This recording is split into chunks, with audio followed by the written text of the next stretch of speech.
À l'heure où nous enregistrons cet épisode, il reste 13 jours pour soutenir le film Droit dans leurs bottes. Je suis aujourd'hui avec Nathalie Lay, réalisatrice du film, et j'espère vous donner envie de découvrir et pourquoi pas soutenir le film. Avant d'échanger, je vous propose d'écouter la bande-annonce du film. Qu'est-ce que l'élevage et de quoi est-il fait ? Bonjour, je suis Nathalie. Je vous reçois aujourd'hui dans la salle de montage de mon premier long-métrage documentaire. En effet, suite à mon dernier court-métrage, La ferme de Sophie, que vous pouvez visionner sur YouTube en accès libre, j'ai souhaité creuser davantage le sujet de l'élevage dans son essence et dans ses enjeux. Elles sont bien là. Elles sont bien. Qui de mieux placé pour parler d'élevage que cette ancienne éleveuse devenue directrice de recherche à l'INRAE, j'ai nommé Jocelyne Porcher, qui dans ce documentaire de 90 minutes apportera son éclairage et son vécu aux côtés de jeunes paysannes et paysans sur 5 fermes différentes.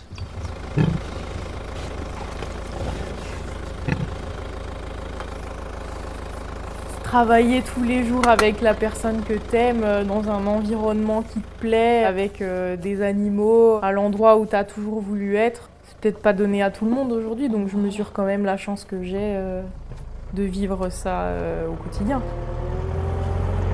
Ouais, elle a mis plein d'herbes dans la cabane. À mon avis, ça va pas tarder. Ça fait le nid. Dans les prochaines 24 heures. Petit nid d'oiseau.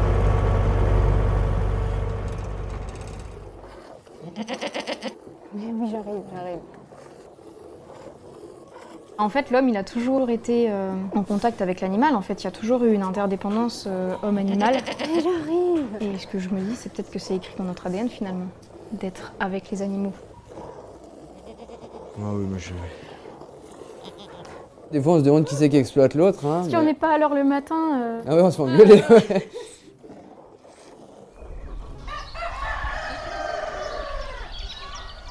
La gauloise noire, donc ses spécificités, bien sûr le plumage noir, avec des reflets un peu verts là sur les plumes. Après, on a les oreillons blancs, qui sont ici, voilà. Et puis après, au niveau des pattes, comme sa cousine le poulet de Bresse, donc pattes bleues. Sa petite copine, donc elle a la crête qui retombe. Voilà.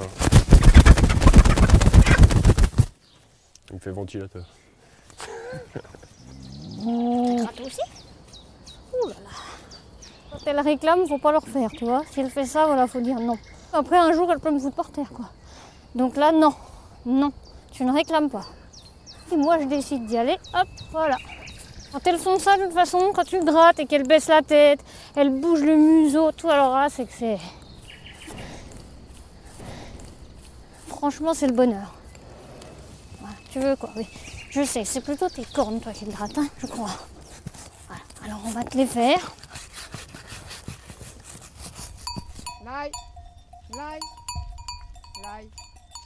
L'élevage, faire naître et nourrir, faire des mariages, des accouplements, ouais, réfléchir à la génétique. Ouais, ça me passionne, quoi. Alors Maurice, c'est notre mascotte. Il a 3 ans maintenant. C'est un bélier castré qu'on a élevé au biberon. Voilà, c'est pour ça que c'est un vrai chien avec les enfants, avec les gens qui viennent le voir. Et maintenant, depuis l'année dernière, c'est notre chef de transhumance. Voilà, c'est le meneur du troupeau. Il n'aime pas du tout les massages. Ça se voit. Hein. Ah oui, je t'en fais plus pour ça. Hein? Ces éleveurs, en accord avec leurs valeurs, mettent tout en œuvre pour produire de la nourriture dans le respect des bêtes, de l'environnement et de nos assiettes. Avec Jocelyne, il nous interroge sur le fait d'élever ces animaux autrement qu'en système industriel et plus largement sur notre humanité. Il nous démontre que le bien-être des animaux est une exigence du travail d'éleveur et si les animaux sont heureux, comme le suggère Jocelyne, les éleveurs pourraient alors, si rien ne s'y oppose, l'être aussi.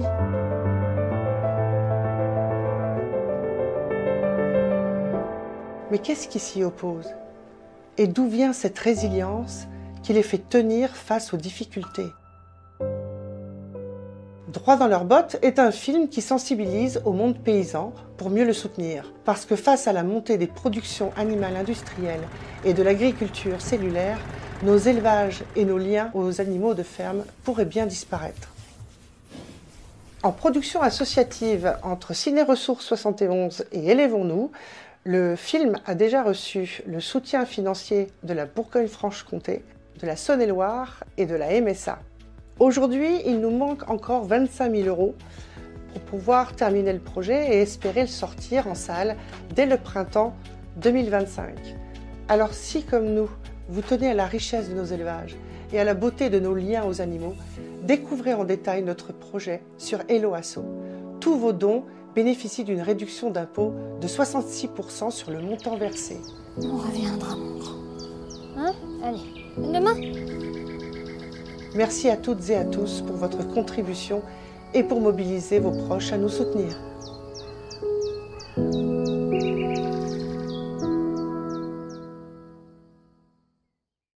Alors, j'ai envie de te demander comment tu te sens en regardant ces images? Comment je me sens fière de montrer la beauté du monde, la beauté des animaux, la beauté du cœur des hommes.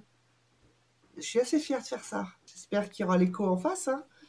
En tout cas, je tenais à te remercier déjà pour la grande qualité des images, du son. Il y a un très bel équilibre entre la musique, les paroles des humains, les sons qui permettent de vraiment être dans la ferme. J'ai vraiment hâte de le voir. J'ai surtout hâte de le terminer, moi. Ah, je comprends. Donc, tu es en plein montage, dans ta salle de montage.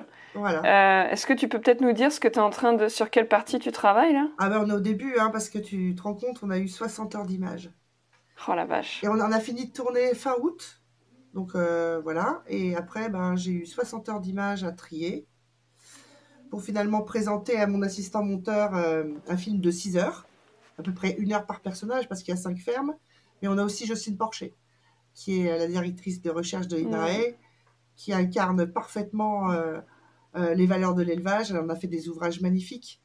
Et je tenais absolument à l'interviewer et parler de son vécu aussi, pour que le grand public connaisse mieux cette personne, qui est une très belle personne.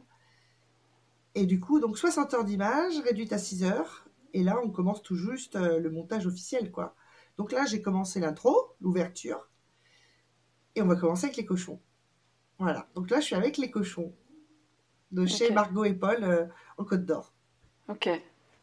Alors, je voulais rajouter une petite anecdote. C'est rigolo parce que le précédent épisode que j'ai publié, c'est un bonus sur le don contre don en élevage.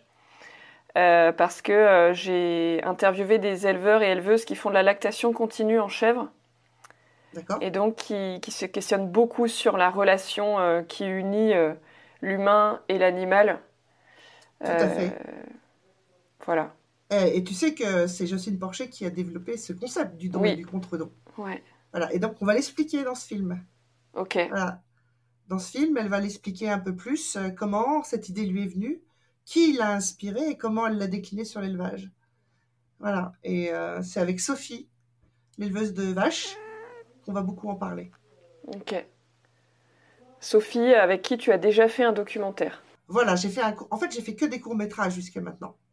Parce que, en fait, mon métier, c'est plutôt le film institutionnel, que j'ai du coup laissé tomber. Puisque là, maintenant, je suis intermittente du spectacle pour faire un premier long. Mais en soutien aux éleveurs, je faisais déjà du court-métrage avec des portraits. Voilà. Et Sophie, c'est le dernier. C'est le dernier court-métrage. Comment il s'appelle déjà ? La ferme de Sophie. La ferme de Sophie, oui. Et peut-être que tu peux nous expliquer pourquoi ce film s'appelle Droit dans leurs bottes. Comment tu as eu l'idée de ce titre ? En fait, c'est en voyant ces personnes avec qui j'ai beaucoup et longtemps conversé avant de partir en tournage avec eux, je mesurais que c'était loin d'être facile d'être éleveur, en tout cas en faisant perdurer un élevage qui était respectueux des animaux, de l'environnement. Et quand je voyais toutes les difficultés qu'ils rencontraient, je me suis dit, mais c'est fou, ces gens sont droits dans leurs bottes, quoi. Enfin, ils sont en harmonie avec... ils sont complètement en harmonie avec ce qu'ils pensent, et ils font ce qu'ils disent, et ils disent ce qu'ils font. Et en fait, j'aurais voulu plutôt, au départ, mettre bien dans leurs bottes. Mais avec des copains, on s'est rendu compte que c'était déjà pris. Alors, je sais plus qui avait pris ce titre. Et c'est un autre copain qui m'a dit, mais non, mais droit dans leurs bottes, c'est bien. Et voilà, donc c'est resté droit dans leurs bottes. Ça correspond vraiment tellement, je trouve, au message. Ah, complètement. Ouais. Complètement. Je vais citer une petite partie de la page du financement participatif. Donc, tu as écrit « On entend souvent les médias ou le grand public parler d'élevage lorsqu'il s'agit de feedlots, donc des énormes parcs d'engraissement américains ou bien de 80 000 poules entassées dans un hangar. Ils emploient des contresens quand ils parlent d'élevage industriel ou de ferme-usine. L'élevage est ainsi mis sur le banc des accusés par les médias et le grand public. » Donc, pour toi, ça veut dire quoi, élever ? Et est-ce que tu peux nous parler un petit peu de « Élevons-nous » l'association ? Alors, élever, alors sachant que moi, je ne suis pas du métier du tout, hein, moi, je suis une consommatrice. J'ai une mangeuse. Une mangeuse qui suis gourmande et j'aime bien raconter ça parce que c'est assez drôle. En fait, mes parents ont divorcé, j'étais très jeune, j'avais 1 an et demi, et j'ai une double éducation alimentaire. C'est-à-dire que j'ai été élevée végétarien par ma maman. Et quand j'allais chez mon père un week-end sur 2, j'avais les crocs. Il était chasseur, lui. Donc, voilà, j'avais le civet de lièvre fait maison, la langue de bœuf à la confiture d'oignon, enfin des plats, parce qu'il savait très très bien cuisiner, mon papa. Mais bon, un chasseur et une végétarienne ensemble, ça fait quand même poser beaucoup de questions, dès très jeune âge en fait. Alors j'étais fière d'être végétarienne parce qu'enfant j'aimais les animaux, donc je disais bah moi je suis végétarienne parce que j'aime les animaux. Mais bon, j'ai eu quelques anémies quand même, et force est de constater que bah oui, quand j'arrivais chez papa, j'avais les crocs quand même. Hein. Donc il y a eu des vraies questions sur l'alimentaire, la relation à l'animal, l'aimer et le manger. Et du coup, un peu plus tard, bah, moi, j'ai commencé à apprendre que des choses bio. En fait, je voulais savoir comment c'était abattu, voilà, comment c'était élevé. Élever, pour moi, bah, c'est faire grandir du mieux possible, prendre soin de la naissance, faire naître, prendre soin, accompagner jusqu'au dernier souffle, et bien nourrir une population. Voilà, ce serait, pour moi, c'est ça, bien élevé, enfin en tout cas élevé. Et c'est vrai que la confusion, et ça, Jocelyne Porcher en parle très bien, ça fait 25 ans hein, qu'elle se bat pour qu'on appelle élevage, paysan, mais elle voudrait l'appeler que élevage, et qu'on distingue de bien l'élevage des productions animales qui n'ont pas la même histoire, qui n'ont pas... les mêmes, c'est pas le même travail, c'est pas les mêmes objectifs, et tout le monde fait la confusion. Donc c'est très facile de taper sur l'élevage, mais de quel élevage parle-t-on? Comme on pourrait dire, de quelle viande parle-t-on aussi? Voilà. Et ce film, c'est aussi pour mettre un petit peu l'église au milieu du village et expliquer qu'est-ce que c'est que l'élevage du coup. Voilà. À travers l'histoire de Jocelyne Porcher et à travers ces 5 fermes. Ces 5 éleveurs qui nous en parlent merveilleusement.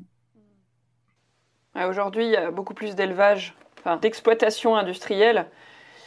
Il n'y a pas forcément de jugement là-dedans, hein, mais c'est juste un fait qui rabaisse les animaux plutôt que de les élever. Ben, c'est ça tire, et ça tire les hommes vers le bas aussi. C'est du malheur et de la souffrance sur les animaux, mais qui déteint sur l'homme. Je veux dire, les hommes qui travaillent dans ces sont pas heureux. Enfin, il faut m'expliquer comment ils peuvent l'être, quoi. Et du coup, bon, moi, c'est très facile après de faire des amalgames. C'est Camus qui disait mal nommer les choses, c'est ajouter au malheur du monde. Voilà. Donc, le travail de Jocelyne Porcher, c'est d'expliquer aux gens ce qu'est l'élevage.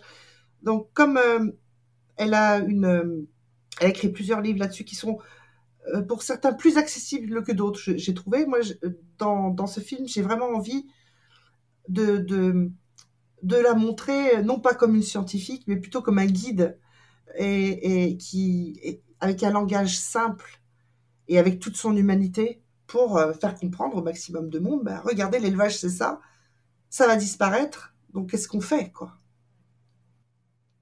Et alors, Élevons-nous ? Alors, Élevons-nous, c'est une association qui a été créée il y a 1 an, entre une bande de copains, tous... alors, il y a des éleveurs dedans, il y a des gens qui ont travaillé dans la communication, dans les technologies d'élevage aussi. Enfin, il y a des gens qui ont tous eu un rapport avec l'élevage et qui sont amis et qui ont décidé de créer cette association pour valoriser l'élevage et communiquer dessus. Voilà. Donc, c'est eux qui vont soutenir mon film pour la diffusion. Et c'est une autre association qui s'appelle Ciné Ressources 71 qui s'occupe de la production. C'est une production associative. Alors, j'ai choisi ça. C'est ce qui va m'ouvrir plus de liberté, notamment pour pouvoir le diffuser en ligne une fois qu'il aura terminé son parcours de diffusion. C'est-à-dire qu'avec une association, vous avez beaucoup plus de... Voilà. Une société de production ne vous autorisera pas à diffuser le film sur YouTube ou Facebook. Voilà. Et le but pour moi, c'est vraiment de l'offrir au plus grand nombre quand il aura terminé ses ciné-débats. Et voilà, quoi. D'où une contribution aussi du plus grand nombre pour soutenir le film. Eh ben oui, si possible. Si possible, c'est de l'intérêt général, tout ça. Je mettrai le lien du financement participatif dans les notes de l'épisode pour que les gens puissent le retrouver. Après, ils peuvent aussi juste taper droit dans leurs bottes sur Google et ils vont tomber dessus, quoi. Exactement. Alors, le film voyage à la rencontre des fermes de Margot et Paul, Alexia et Jérémy, Morgane et Charlène, Sophie et Céline. Oui. Est-ce que tu peux nous expliquer rapidement comment tu les as rencontrés ? Alors, ils ont tous une histoire bien particulière. Il y a... Sophie, je la connaissais, donc j'ai voulu faire une suite parce qu'en l'espace de 2 ans, sa ferme avait déjà beaucoup changé. Donc, je voulais montrer en quoi elle avait changé. Les éleveurs de cochons, c'est une amie commune qui m'a mis en relation, parce que moi, je cherchais plutôt de la jeunesse, en fait. Et donc, parce que moi, j'ai un éleveur de cochons là, qui me fournit en cochons, bio plein air, mais je voulais des jeunes qui s'installent, ou qui confortent leur installation, globalement. Plutôt montrer de la jeunesse, l'avenir. Et donc, c'est une amie commune. Ensuite, on a les éleveurs de chèvres. Alors là, c'est Alexia qui est venue voir une projection de la ferme de Sophie au cinéma. Et elle a tellement aimé qu'elle m'a contactée. Elle voulait que je vienne chez elle lui faire un film institutionnel pour sa ferme.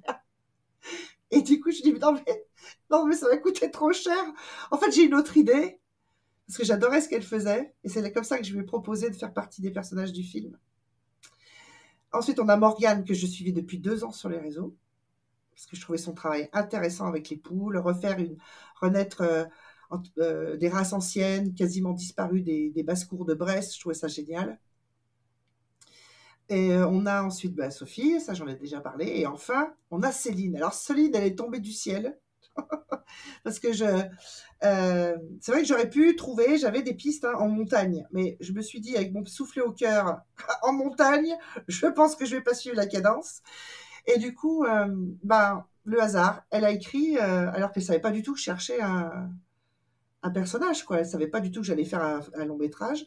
Elle a juste vu la page Élevons-nous, et elle a dit, vous qui vous intéressez aux élevages paysans, vertueux, etc. Venez donc faire un tour sur notre page. Et là, qu'est-ce que je vois ? Elle élève de la solognotte, des patous et des border collies. Je me suis dit, mais génial, je l'ai appelée, le feeling est passé tout de suite, et voilà, et c'est comme ça qu'elle a intégré le film. Est-ce que tu peux nous raconter un ou deux moments vraiment pépites des moments de tournage dont tu te souviens qui t'ont fortement marqué? Alors, il y en a deux, on va dire. Enfin, comme ça, hein, parce qu'il y en a sûrement plusieurs. Il y en aurait plein, mais là, comme ça, spontanément. Alors, je dirais le cochon. J'ai découvert le cochon. Enfin, c'est génial, un cochon. C'est hyper intelligent, hyper rancunier, hyper télégénique. Ah, c'est incroyable. Qu'est-ce que je me suis marrée. Et d'ailleurs, il y a une capsule qui est sortie parce que moi, j'ai tourné le tournage. En fait, je filmais le tournage. Et cette capsule, je pense que les gens devaient sentir que je me marrais toute seule. Elle a fait près de 200 000 vues sur Facebook. Et c'est une capsule pour présenter les éleveurs de cochons du film, quoi. Alors le cochon, ouais, c'est un tournage où j'ai beaucoup rigolé par rapport à cet animal. Alors non seulement les éleveurs et tous, hein, on a eu un accueil des accueils géniaux. Mais alors le cochon, c'était une grande découverte pour moi, quoi. Et ouais, super animal. Et le deuxième, il est moins chouette. C'est toutes les difficultés, et notamment une de tournage qu'on a pu avoir cette année. Il y a beaucoup plus cette année. Et on a tourné dans des conditions très difficiles, une transhumance. Et c'est là qu'on se rend compte qu'en fait, qu'on maîtrise rien du tout dans le documentaire, on ne maîtrise rien. Il nous annonçait pas de pluie, il nous annonçait pas de vent. Et on s'est retrouvé avec de la pluie, un drone impossible à faire tourner, sinon il allait tomber dans la Loire. Et on s'en est super sorti, quoi. Quand même. Je veux dire, avec un temps pourri, on a quand même réussi à faire des images incroyables. Donc c'est entre le vécu du tournage et le résultat. Ça reste un souvenir quand même assez bluffant parce que je pensais que c'était tout à mettre à la poubelle. Et en fait, c'est beau quand même, quoi. Il ne s'agit pas de montrer que du soleil non plus, hein. Ouais, et ça c'est chouette. Ouais, il faut aussi montrer la pluie, les mauvais temps. Enfin, il faut montrer la réalité, quoi, tout simplement. Les larmes. Les larmes, il y en a eu aussi. De manière assez inattendue même. Et c'est toujours pour moi très, très sensible quand il y en a. Parce qu'une caméra est très intrusif. Et je demande toujours l'autorisation après d'utiliser ou non. Parce que voilà, je veux pas être là pour faire du buzz. Bah non, c'est pas le but. Donc voilà. Est-ce qu'il y a quelque chose que tu aimerais dire aux personnes qui se questionnent sur le fait de devenir éleveur, éleveuse, aux jeunes? Ah, lancez-vous. Ça va pas être simple, hein. Mais lancez-vous. C'est aussi fait pour ça, ce film. C'est vraiment donner envie aux vocations d'y aller, quoi. Allez-y, lâchez pas. Si vous sentez que vous avez ce feeling, comme dirait Jocelyne Porcher, parce qu'elle l'explique aussi de quoi il est fait, ce feeling, dans le film, eh bien, foncez, quoi. Foncez. Et faites les choses à votre manière. Je te remercie parce que regarder ce film, ça me donne encore plus envie de me donner un petit coup de pied aux fesses et moi-même de devenir éleveuse. Ah oui, tu voudrais te lancer dans quel type d'élevage? Alors j'aime tout.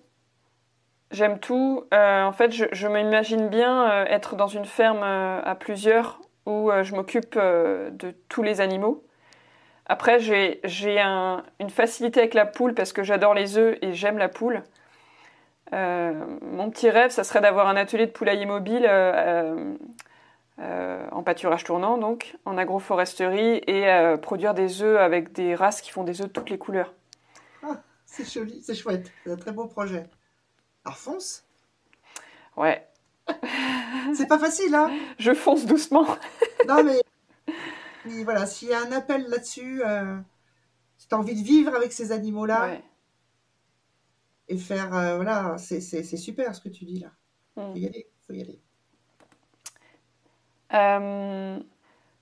Et j'aimerais beaucoup organiser une projection quand il sortira au printemps. Est-ce que on pourra organiser des projections comme dans les lieux qu'on connaît Ah oui, mais il est fait pour ça. Okay. Il est fait pour ça. Il va avoir un numéro de visa d'exploitation. Donc il va faire des salles de cinéma. Ouais. Mais élevons-nous sera l'intermédiaire pour... voilà, c'est ça le but d'Élevons-nous, c'est de pouvoir créer des cinémas complètement, des ciné-rencontres alternatifs.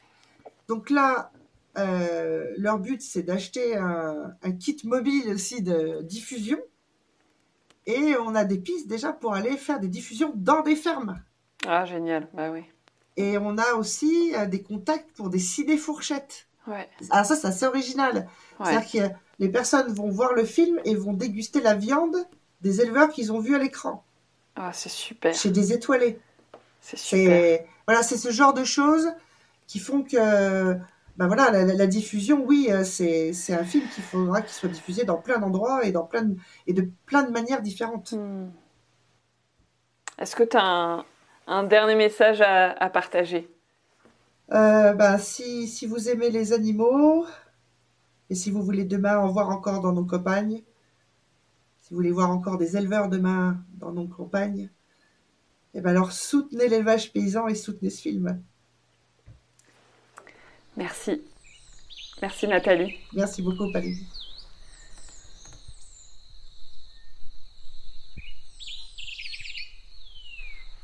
Alors, comment vous sentez-vous après avoir écouté cet épisode? Je vous invite à prendre juste un petit moment pour ressentir ce qui se passe à l'intérieur de vous. Si vous souhaitez m'encourager à continuer à développer mon travail, vous pouvez me soutenir sur mon Tipeee Agroécologie Voyageuse. Une autre manière de me soutenir est de mettre 5 étoiles sur votre plateforme d'écoute et laisser un petit commentaire. Vous pouvez aussi partager cet épisode à 3 personnes qui pourraient être intéressées par ce sujet et suivre le podcast Agroécologie Voyageuse sur Instagram. Si vous souhaitez être tenu informé de la sortie des prochains épisodes, je vous invite à vous inscrire à ma lettre d'inspiration agroécologique, le mycélien. Tous les liens sont dans la description du podcast. Prenez bien soin de vous et surtout, n'oubliez pas, ne soyez pas expert, soyez vers de terre.